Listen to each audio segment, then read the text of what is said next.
ससुराल में रहते हुए बीवी को अपनी चीज़ें अलग रखने की इजाज़त नहीं, ये ज़बरदस्ती जायज़ है?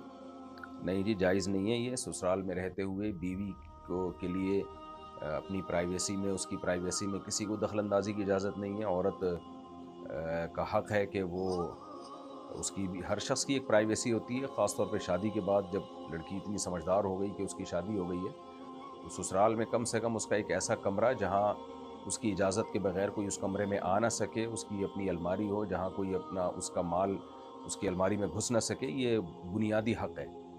तो इसमें ससुराल की मुदाखलत इसराइली मुदाखलत कहलाएगी, ये जायज़ नहीं है, गुनाह की बात है। आजकल बाज़ इलाक़ों में ऐसा होता है कि शरीफ बहुएँ मिल जाती हैं तो बहू की अपनी कोई प्राइवेसी रहती नहीं है, सासें जो है उसके कमरों में भी घुसी होती हैं, उसकी अलमारी में भी घुसी होती हैं, ये ठीक नहीं है।